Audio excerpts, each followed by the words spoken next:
السلام علیکم ورحمۃ اللہ وبرکاتہ۔ بسم اللہ الرحمن الرحیم۔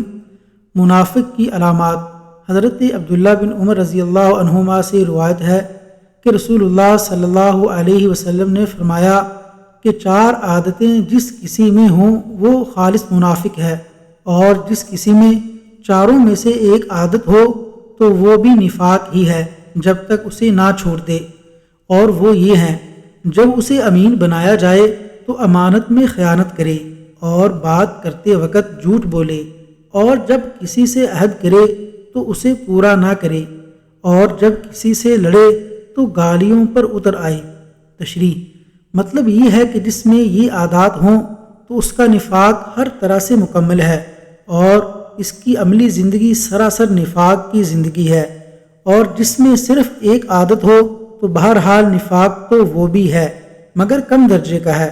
ان احادیث میں نفاق کی جتنی علامتیں ذکر ہوئی ہیں وہ عمل سے تعلق رکھتی ہیں، یعنی مسلمان ہونے کے بعد پھر عمل میں نفاق کا مظاہرہ ہو، اور اگر نفاق قلب میں ہے یعنی سرے سے ایمان ہی موجود نہیں اور محض زبان سے اپنے آپ کو مسلمان ظاہر کر رہا ہے تو وہ نفاق تو یقیناً کفر و شرک ہی کے برابر ہے، بلکہ ان سے بھی بڑھ کر۔ قرآن کریم میں اللہ تعالیٰ کا ارشاد ہے: ان المنافقین فی الدرک الاسفل من النار، یعنی منافقین دوزخ کے نچلے درجے میں ہوں گے۔ یہ ایسے ہی اعتقادی منافقوں کے بارے میں ہے۔ البتہ نفاق کی جو علامتیں عمل میں پائی جائیں ان کا مطلب بھی یہی ہے کہ قلب کا اعتقاد اور ایمان کا پودا کمزور ہے اور اس میں نفاق کا گھن لگا ہوا ہو، خواہ وہ ظاہری طور پر مسلمان بنا ہوا ہو، اس کو عملی نفاق کہتے ہیں۔ نفاق کے معنی ظاہر و باطن کے اختلاف کے ہیں۔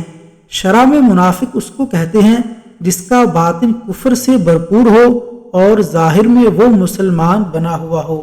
اللہ تبارک و تعالیٰ سے دعا ہے کہ اللہ تعالیٰ ان نفاق کی علامتوں سے محفوظ فرمائے اور مومنوں کی صف میں شامل فرمائے۔